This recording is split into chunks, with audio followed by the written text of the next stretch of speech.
Hey, what's up, everybody? I want to welcome you to another episode of the Dreamerspro Daily Recap, where we give you a recap of all of the hot topics that we covered that day. You can catch them in their long format and also catch it fully streaming for free on Apple Podcasts.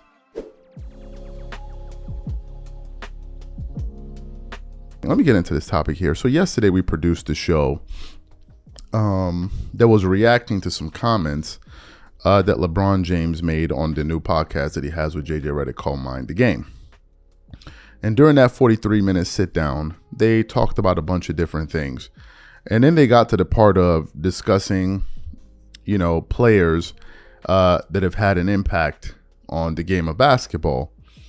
And as they were talking about it, LeBron started to list off some of the players that he believes, that he believes, since he said, to quote him, since he's been watching and covering basketball.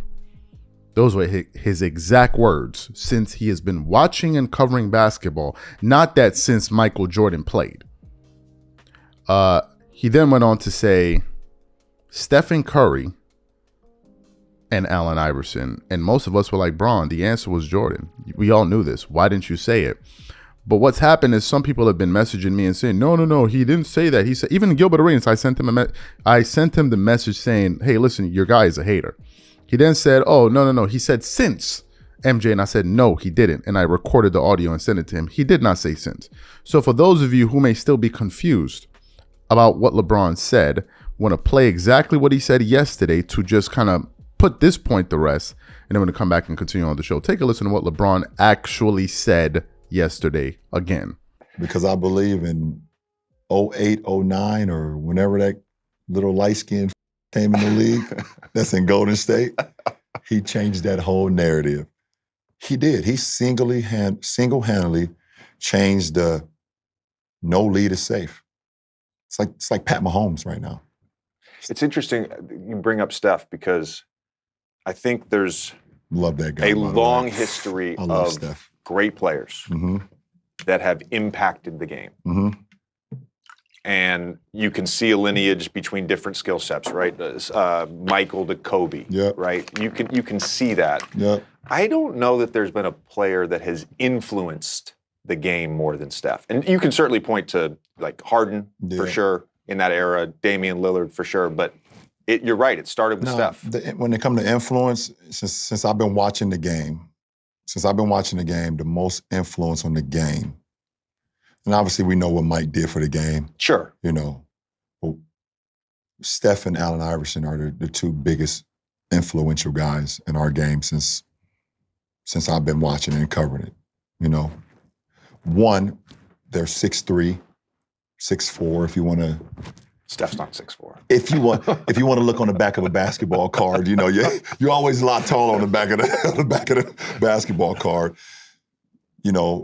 Allen Iverson and Steph, they were just so relatable, and kids felt like they could be them. They were guys that was not always counted on. They were small in stature, and they just defined the odds. So you got AI, who's like unbelievable crossover, cornrows, arm sleeve. We wear arm sleeve. Everyone wears an arm sleeve now because of Allen Iverson. And he's going in the trenches, laying it up over bigs, whatever the case may be. And now you have Steph, who's shooting over the Empire State Building.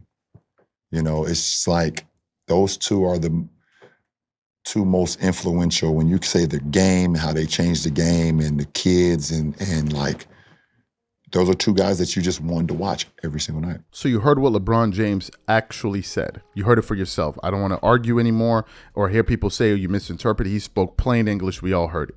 So if you want to interpret something else or hear something else, that's up to you. But don't come up here and start saying, no, he didn't say, he said exactly what we just said. So as I was kind of going off about that all over the internet yesterday, I opened up my Instagram.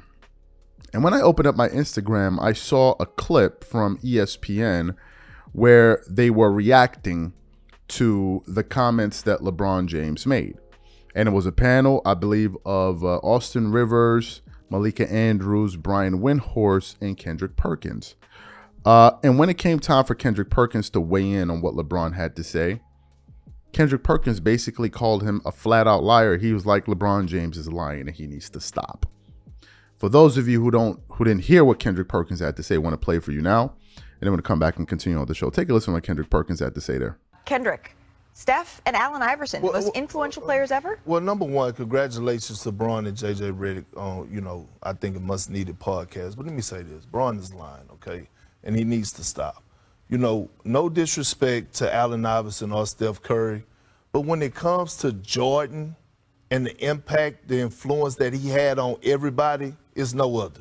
Right? When it comes to listening to songs, like I want to be like Mike. Like, what are we talking about? We're talking about a guy that was in the music video with Michael Jackson. We're talking about a guy that had so much influence that you have grown men, retired former players, grown men that still post when they get shoes from Michael Jordan on the internet.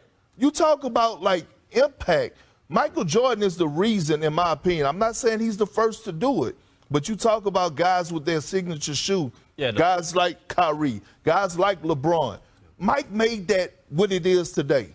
Michael Jordan is one of one when it comes to impact and influence over everybody.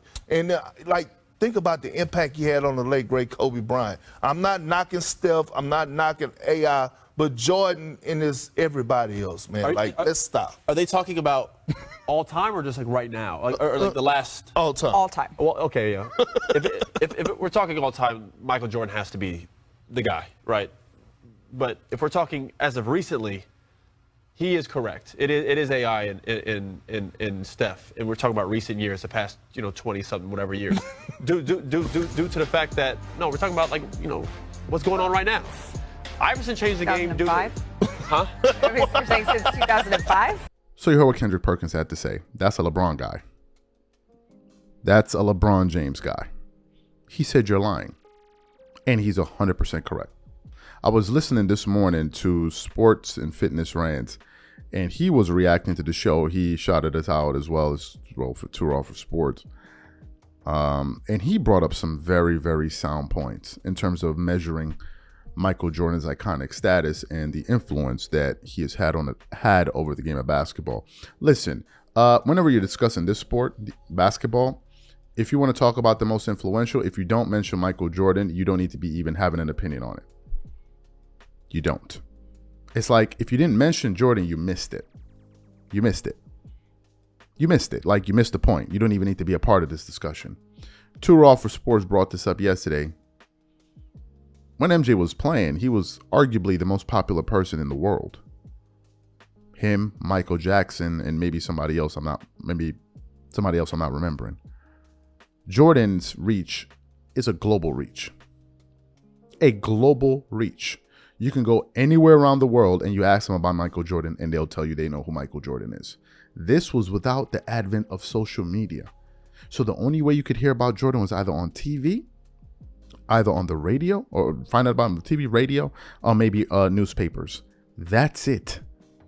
And yet and still, he was able to penetrate every single corner of the globe in terms of his popularity. Another point that Sports and Fitness Rants brought up, which was iconic moments. The players that LeBron listed, how many iconic moments had they had stacking him up to Jordan? He brought up AI. He brought up a fantastic point, which was his iconic moments in the NBA Finals, stepping over Ty Lue in that game one when he dropped 48 points against the Los Angeles Lakers with Shaq and Kobe and these guys, Rick Fox and them. He then brought up the other moment, Allen Iverson's crossover, and he was like, but why was it iconic? It was because of the person who he crossed over, which was Michael Jordan. He then said, what are Stephen Curry's iconic moments? I sat back and I thought, and I can't remember any of them really. I can't. But if you think of Jordan, it's a never-ending list. The dunk contest, the shot he hit over Brian Russell at the end of the game, in Game 6, against the Utah Jazz in the NBA Finals, the shot over the Cleveland Cavaliers, him switching hands in the finals against Magic Johnson. I mean, it goes on. Maybe his dunk on Patrick. It goes on and on and on and on and on. And the basketball historian in LeBron is fully aware of this. We're just talking about moments. Just moments. Jordan brought branding into basketball. Without Jordan, there's no branding. He's the one that elevated basketball in terms from a business standpoint. He's the one. We're not going to talk about the impact he had culturally on kids all over the world. Are you kidding me? Jordan shoes are the most popular shoes, and it's not even fun. It's not even close. So for you to say, "Oh, it's Stephen," you're just hating. It's not about, "Oh, it's his opinion." No, that's not a fair opinion. You can't come up here and say, "Oh, who's the greatest player of all time?" and you stand up and say Stephen Curry. No, you say, "Well, it's my opinion." No, you need to sit down. There's your opinions, and then there's the facts. Your opinion cannot become a fact, no matter who it is. If 2 + 2 is 4, I don't care if you're telling me your opinion is 3. The facts are the facts.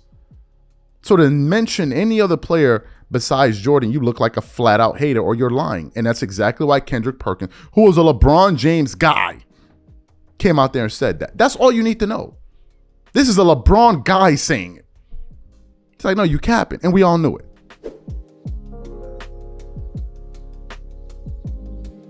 So LeBron James made a lot of headlines, him and JJ Redick with his new podcast, Mind the Game. Last time I checked, I think the podcast has about maybe close to 200,000 subs, and I think the debut show has about 1 million views, if I'm not mistaken. I think it's already, 1 million plus views as we currently speak. So there's a lot of interest. A lot of people are tuning in to hear what LeBron has to say predominantly, because we already know what JJ Redick has. We are already aware of JJ Redick talking basketball.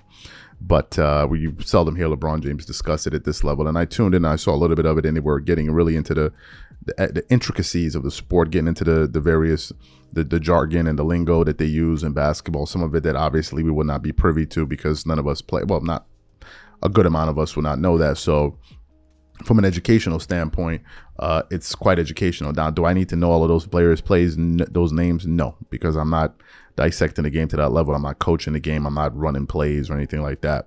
But nevertheless, it was good in terms of enhancing one's general basketball knowledge.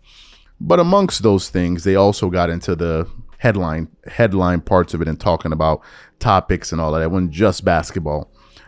Throughout that conversation, they got to a part where they were discussing, the most influential players in the NBA in terms of since LeBron James has been watching and covering basketball. And some people seem to be under this confusion that, no, he said since Michael Jordan. He didn't say that. So what we want to do is want to play exactly what LeBron James said yesterday again to finally put this point to rest of exactly what he said. Take a listen to what LeBron actually said versus what these guys on the internet are saying. Take a listen to what he had to say here. Because I believe in 08, 09, or whenever that little light-skinned came in the league, that's in Golden State, he changed that whole narrative. He did. He single-handedly changed the no lead is safe. It's like Pat Mahomes right now. It's interesting you bring up Steph because I think there's Love that guy, a long history of Steph. Great players that have impacted the game. And you can see a lineage between different skill sets, right? Michael to Kobe, right? You can see that. I don't know that there's been a player that has influenced the game more than Steph. And you can certainly point to like Harden for sure in that era, Damian Lillard for sure, but you're right, it started with Steph. When it comes to influence, since I've been watching the game, the most influence on the game, and obviously we know what Mike did for the game. Sure. But Steph and Allen Iverson are the two biggest influential guys in our game since I've been watching and covering it. One, they're 6'3", 6'4", if you want to. Steph's not 6'4". If you want to look on the back of a basketball card, you're always a lot taller on the back of the basketball card. Allen Iverson and Steph, they were just so relatable, and kids felt like they could be them. They were guys that was not always counted on. They were small in stature, and they just defined the odds. So you got AI, who's like unbelievable crossover, cornrows, arm sleeve. We wear arm sleeve. Everyone wears an arm sleeve now because of Allen Iverson. And he's going in the trenches, laying it up over bigs, whatever the case may be. And now you have Steph who's shooting over the Empire State Building. It's like those two are the two most influential when you say the game, how they changed the game, and the kids, and like those are two guys that you just wanted to watch every single night. So you heard what LeBron had to say. So yesterday I tuned in to see what Kendrick Perkins said, and he called out LeBron. He said LeBron was basically lying, and that's a LeBron guy saying that, by the way, not me. So as they were talking, Austin Rivers then tried to dress it up like they always do. They're like, no, well, he didn't really mean that, and they all looked at him like, bro, stop. We're going off of what he said, not what you think he meant. We can all sit here and make inferences. Right? You can be standing outside looking at a bird is looking at you. You think, oh, he's looking at me because he's hungry. No, he might also think you ugly. So we're not going to get into all of that. We're going to get into actually what he actually said. So they were talking. It got to the point where Malika Andrews and Brian Windhorst basically started to clown LeBron. And she's like, but the most influential, whose jersey number are you wearing? So for those of you who missed what Malika Andrews and Brian Windhorst had to say, want to play for you now. And then we're going to come back and continue on the show. Take a listen to what they had to say here. Iverson changed the game. 2005?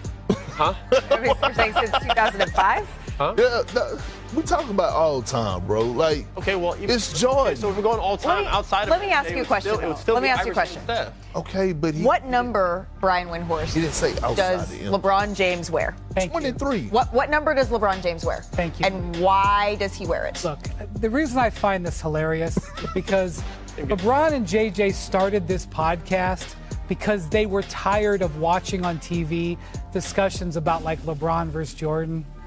They wanted like a more higher level discussion about pick the picker and screen the screener and stuff. And what comes out of the first podcast? A discussion about LeBron and Jordan. And again, he's asking about influential. LeBron was influenced by Michael Jordan by almost more than anybody until he got to be 17 years old. He wears number 23. Right. I mean, But you understand what he's saying, though, right? yes, I understand. They did have an influence and they were powerful. The entire NBA Well, today and plays also, like Stephen Curry. is this They just play like Stephen Curry. an influence was probably that's a specifically chosen word so that it's not the I know. greatest. This is so JJ. it's You not always the- got to be careful about guys from Duke. They have their thesauruses. And JJ Thesauri? set him up. JJ set him up. That's all I'm going to say. Okay, well, So you heard what they had to say. Listen, here are my thoughts about all of this. I think that few things are going to happen. I think this podcast that they're doing is going to get a lot of views. I think they're going to get a lot of subscribers. But I also think it could backfire in a few ways, which is when you go out there and have these gaffes like you did yesterday, it's going to cause a lot of people to go back at you and laugh at you. And that's why I said this is fantastic because it's going to give us more stuff to talk about. When you go out there and you say these type of things, people will react to you and people will call you out and people will push back. And once again, I think that is necessary. The fact of the matter is the following. Big media is not going to do it. You want to seldom see people in big media do it. Former NBA players are not going to do it because a lot of these guys do not want to disagree with one another. They don't, right? You rarely hear an NBA player take a different position on a show with somebody he's cool with and say, you know what, I totally disagree with you. It's all about being agreeable. The people that I believe are going to hold these guys' feet to the fire are the independent creators. Maybe Rob Parker, Chris Broussard from certain times will do it, but it's really going to be us. Why? Because we don't have that connection. The only connection we have is to the sport and maybe to our audience. And to me, I think whether you agree with them or not, you need to say what you actually think. That's the point. If you 100% agree with what LeBron and these guys are saying, then say it. That's how I do. But if there are other people out there that disagree, that want to push back, they should be allowed to have a voice and react to these matters. And we're the ones that are going to be pushing back. But yesterday they tried to make it seem like this sanctimonious thing of we were just talking sports. It's like, well, here you are finding yourself getting into the mix again, talking about things that pretty much anybody else will be talking about. If we want to talk about the X's and O's of basketball, I've already seen this before. Kobe Bryant did detail. It was strictly basketball. Period. End of story. He would take a player, dissect their game down to the molecular level, break it down, all of these different things, and you're done. We didn't get into who he thought he was greater. No, that's why they call it detail. Kobe already did this at a much, much higher, more intelligent level. I'm sorry. I'm just sorry. Like, JJ Redick is fantastic when they talk about basketball. You can't put him in the same universe with him and Kobe Bryant talking about. You just can't. You cannot. Because Kobe was a much greater player. So Kobe Bryant could give you insights that only a player at that level could. So I've already seen this before. Nevertheless, this is something different, but it's not different at the same time. And what also I found interesting was that Draymond Green, who's a friend of LeBron, he was actually complaining about, hey man, you went to JJ Redick, why you didn't come to my podcast? I'm sure they'll iron that out. I'm sure Draymond was joking about it and probably not, but half truth to it. But anyway, this is what's going to happen, and expect it to happen, because gaffes will take place.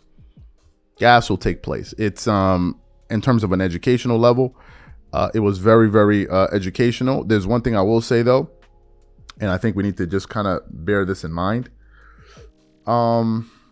Sports, music, movies are all under the category of entertainment. Usually when people go and indulge in these things, sports, music, entertainment, they do it as an escape. They do it as a form of enjoyment. They don't do it because they now want to go take another class. I want to watch a great movie. Do I want to know how it's made? Probably not. I want to listen to a great song. Do I want to know the process that went into making that song? No, because my intention is to listen and enjoy. Basketball is something that you watch for your leisure. Do people want to sit down and learn it to the molecular level? Some, absolutely. But most of us just want to be entertained, because that's what it is, because we already have our jobs.